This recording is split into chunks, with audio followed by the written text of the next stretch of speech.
نحمده ونصلي على رسوله الكريم اما بعد فاعوذ بالله من الشيطان الرجيم بسم الله الرحمن الرحيم ولو انهم اذ ظلموا انفسهم جاءوك فاستغفروا الله واستغفر لهم الرسول لوجدوا الله توابا رحيما صدق الله العظيم وصدق رسوله النبي الامين الكريم۔ سب سے پہلے درود پاک اس آقا کی بارگاہ اقدس میں کرمہ عمیم فضلہ جسیم ذکرہ ولویۃ دولتہ سرمدیۃ صفاتہ سنیۃ سجایاہ مردیۃ لونہ ملیح وجہہ سبیح لسانہ فصیح برہانہ صحیح علمہ وسیع قدرہ رفیع قلبہ سلیم شانہ عظیم آیاتہ باہرۃ معجزاتہ متواترۃ خصائلہ محمودۃ شفاعتہ مقبولۃ حجتہ ساطعۃ حکمتہ بالغۃ نسبہ ابراہیمی حسبہ اسماعیلی اصلہ ادبی فرع نبی الطاف کریمۃ افعالہ جمیلۃ اخلاقہ حمیدۃ اوصاف جلیلۃ دینہ خیر الادیان سنہ عمدۃ الاذہان جبرائیل و میکائیل وزیراہ ابو بکر و عمر صاحباہ بآواز بلند سرکار کی بارگاہ اقدس و انور میں صلاۃ و سلام کا نذرانہ عقیدت پیش کیا۔ السلام علیکہ یا رسول اللہ وسلم علیکہ یا حبیب اللہ الصلاۃ والسلام علیکہ یا رسول اللہ وسلم علیکہ یا حبیب اللہ۔ رب تعالیٰ نے فرمایا وَلَوْ أَنَّهُمْ إِذْ ظَلَمُوا أَنفُسَهُمْ، وہ لوگ جب اپنی جانوں پر ظلم کر بیٹھے جاؤوکا تو پیارے حبیب آپ کے پاس آ جائیں۔ ابن کثیر نے حضرت عتبی ایک محدث ہیں جو امام بخاری رحمت اللہ علیہ کے ہم اثر ہیں، امام بخاری رحمت اللہ علیہ کے ہم اثر بزرگ ہیں حضرت عتبی، ان سے منقول ہے۔ آپ فرماتے ہیں کنت جالسا عند قبر النبی صلی اللہ علیہ وسلم، میں سرکار کی قبر پاک کے پاس حاضر تھا، بیٹھا ہوا تھا۔ سرکار کے وصال اقدس کے کم و بیش 250 برس بعد کی یہ بات ہے۔ حضرت عتبی عظیم جلیل القدر محدث ہے جو امام بخاری رحمت اللہ علیہ کے ہم اثر ہے۔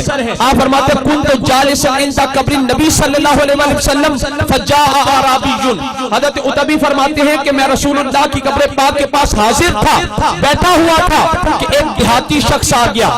کون آیا؟ دیہاتی شخص آیا۔ فجاء اعرابی فقال السلام علیکہ یا رسول اللہ، اس نے سرکار کی بارگاہ میں آ کر سلام کا نذرانہ عقیدت پیش کیا اور کہنے لگا یقولو، اور کہنے لگا سمعت اللہ ولو انہم اذ ظلموا انفسہم جاؤوکا فاستغفروا اللہ واستغفر لهم الرسول لوجدوا اللہ توابا رحیما۔ یا رسول اللہ میں تو رب سے یہ سن کر آیا ہوں کہ اے لوگوں جب اپنی جانوں پر ظلم کر بیٹھو تو میرے حبیب کے پاس آ جاؤ، وہاں پر آ کر تم اللہ سے توبہ استغفار کرو اور پھر میرا رسول تمہارے لیے شفاعت طلب کرے، تب تم اللہ کو پاؤ گے تواب بھی اور رحیم بھی، اللہ کو تواب بھی پاؤ گے رحیم بھی پاؤ گے۔ حضرت عتبی کہتے ہیں اس نے آ کر سرکار کی قبر پاک پر سرکار کی بارگاہ میں آیہ کریمہ پڑھی اور اس کے بعد عرض کرنے لگا یا رسول اللہ وقد جئتک مستغفرا لذنبی مستشفیا بک الی ربی، یا رسول اللہ میں تو آپ کے پاس اپنے گناہ بخشوانے کے لیے آیا ہوں۔ اب جو سنی عاشق بیٹھا ہے وہ اس بات کو اہم بخوبی سمجھ لے گا۔ یا رسول اللہ میں تو آپ کے پاس اپنے گناہ بخشوانے کے لیے آیا ہوں۔ ثم انشا یقول، پھر اس نے حضور کی بارگاہ میں یہ شعر پیش کیا یا خیر من دفنت بالقاء آسمہ فطاب من طیبہن القاء والاکم نفس الفداء لقبر انت ساکنہ فیہ العفاف وفیہ الجود والکرم۔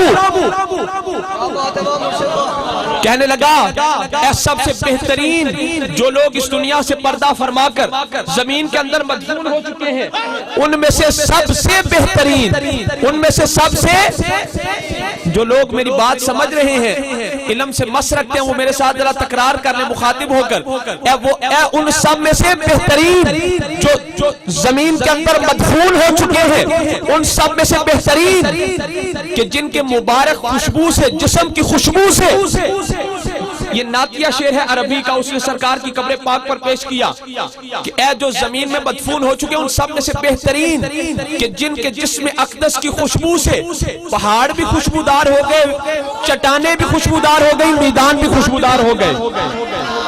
پھر کہنے لگا نفس الفداء لقبر انت ساکنہ، یا رسول اللہ میری جان اس قبر پر قربان جس کے اندر آپ تشریف فرما ہے، یا رسول اللہ میری جان اس قبر پر قربان جس کے اندر آپ تشریف فرما ہے۔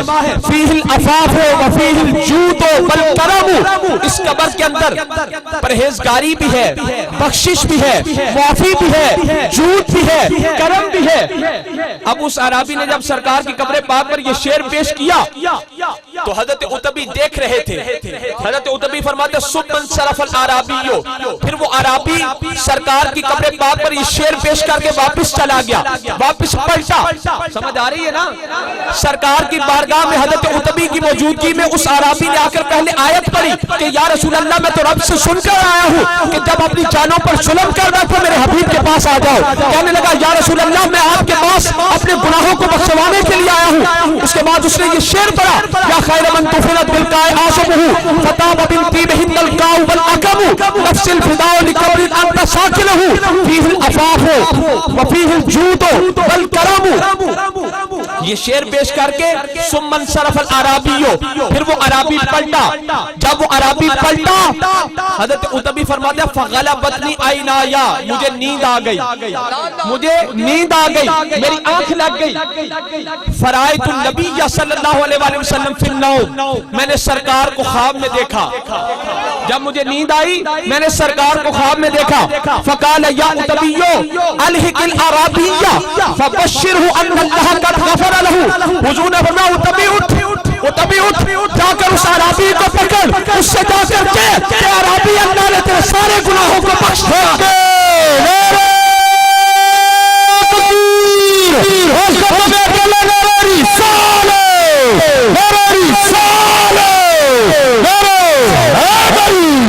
میں اس طرح نہیں، صرف نعرہ رسالت لگے گا، سارے سنی بیٹھے ہو، سارے عاشق بیٹھے ہو، جب یا رسول اللہ کا نعرہ لگے پھر ہاتھوں کو بلند کر کے یا رسول اللہ کہنا ہے، کیونکہ نعرہ رسالت ہمارا تشخص ہے، ہماری جان ہے، ہمارا ایمان ہے، ہماری پہچان ہے۔ ہاتھوں کو بلند کر کے یا رسول اللہ، نعرہ رسالت، نعرہ رسالت، نعرہ رسالت،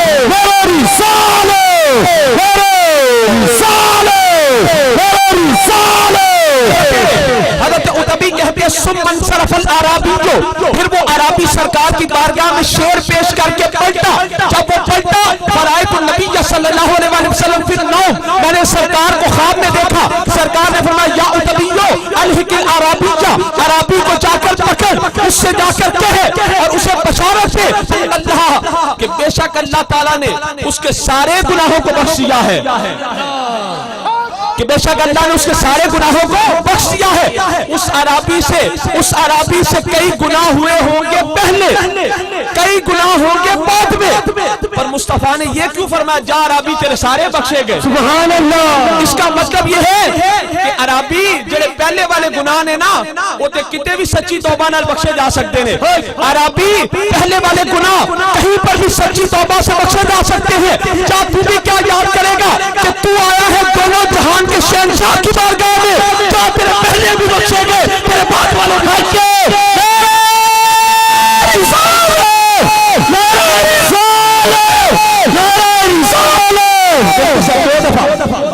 نعرہ رسالت، بھئی نعرہ رسالت بھی آپ کو جگانے کے لیے اور مسئلے کی اہمیت سمجھانے کے لیے ہے۔ اب جن جن کو سمجھ آیا ہے وہ ہاتھوں کو بلند کر کے یا رسول اللہ نعرہ رسالت، نعرہ رسالت۔ یا عتبی الحق الاعرابی، اے عتبی جا کر عرابی کو پکڑ، فبشرہ، اس عرابی کو جا کر بشارت دے ان اللہ قد غفر لہ، کہ بے شک اللہ تعالیٰ نے اس کو بخش دیا ہے۔ کس کو بخشا؟ جو سرکار کی قبر پاک پہ آیا، سرکار سے شفاعت طلب کی، سرکار کی بارگاہ میں نذرانہ عقیدت گلہائے عقیدت پیش کیے، سرکار نے سماعت فرمائے، اس کے بعد سرکار نے فرمایا جا تو بخشا گیا۔ الحق العرابیہ، حضور نے فرمایا اتبی اٹھل عرابی کے پاس جا فبشرہ، اسے جا کر بشارت دے ان اللہ قد غفر لہو، کہ بے شک اللہ تعالیٰ نے اس کو بخش دیا ہے۔ عرابی سے کئی گناہ ہوئے ہوں گے پہلے، کئی ہوں گے بعد میں، مصطفیٰ نے یہ کیوں فرمایا جا عرابی تیرے سارے بخشے گئے؟ اس کا مطلب یہ ہے کہ عرابی تیرے پہلے والے گناہ تو مسجد میں بھی سچی توبہ سے بخشے جا سکتے تھے، گھر میں بھی تو توبہ کرتا بخشے جا سکتے تھے، کیا تو بھی کیا یاد کرے گا؟ تو آیا ہے زمین و آسمان کے مالک کی بارگاہ میں، رب کے محبوب کی بارگاہ میں، دونوں جہان کے شہنشاہ کی بارگاہ میں، جو عرابی تیرے پہلے بھی بخشے گئے، تیرے بعد والے گھر کے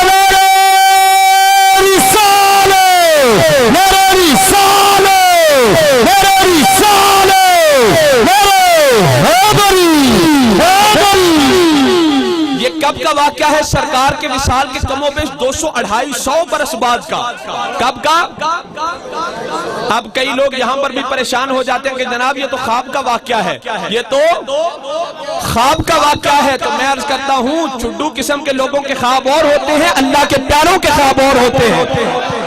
حضرت یوسف علیہ السلام کو جو خواب آیا تھا کہ مجھے سورج چاند سجدے کرے 11 ستارے، تو یہ بھی تو خواب ہے۔ حضرت ابراہیم علیہ السلام کو جو خواب آیا تھا کہ میں بیٹے کو ذبح کروں، یہ بھی تو خواب ہے۔ جی اللہ کے پیاروں کے خواب اور ہوتے ہیں، اللہ کے پیاروں کے خواب اور ہوتے ہیں، پورا مجمع اللہ کے پیاروں کے خواب اور ہوتے ہیں، عام بندوں کے خواب اور ہوتے ہیں، اللہ کے پیاروں کے خواب۔ اب یہ اگلی جو بات ہے یہ خواب کی نہیں، یہ عالم بیداری کی ہے۔ ان علی رضی اللہ عنہ قال قادم علینا عرابی بعد ما دفننا رسول اللہ صلی اللہ علیہ وسلم بثلاثۃ ایام۔ حضرت علی پاک فرماتے ہیں ہم نے رسول اللہ کو قبر پاک میں رکھا، آپ قبر اطہر میں جلوہ گر ہوئے، اور اس بات کو صرف 3 دن گزرے تھے۔ کتنے دن؟ 3 دن گزرے تھے۔ ایک عرابی آ گیا فرما بنفسہ علی قبر نبی صلی اللہ علیہ وسلم وحسا من ترابہ علی راسہ، اس نے آ کر اپنے آپ کو سرکار کی قبر پاک پر اس طرح گرایا جس طرح بچہ بے قرار ہو کر ماں کی گود میں آتا ہے۔ بچہ بے قرار ہو کر جیسے ماں کی آغوش میں آ کر پناہ لیتا ہے، اس عرابی نے آ کر بے قرار ہو کر اپنے آپ کو سرکار کی قبر پاک پر گرا دیا، لپٹ گیا، اور پھر کیا کیا؟ وحسا من ترابہ علی راسہ، قبر پاک کی مٹی مبارک لے کر اپنے سر پر ملنے لگا۔ دیکھ کون رہا ہے؟ حضرت علی۔ کون دیکھ رہا ہے؟ حضرت علی۔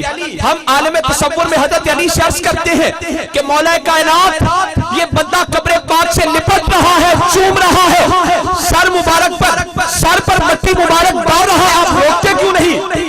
آپ نماز شرک ہوتا تو روکتا، بدعت ہوتی تو روکتی، کیوں روکوں؟ ایسا کرنا منع نہیں ہے، یہ شرک نہیں، یہ عشق ہے، یہ بدعت نہیں، یہ محبت ہے۔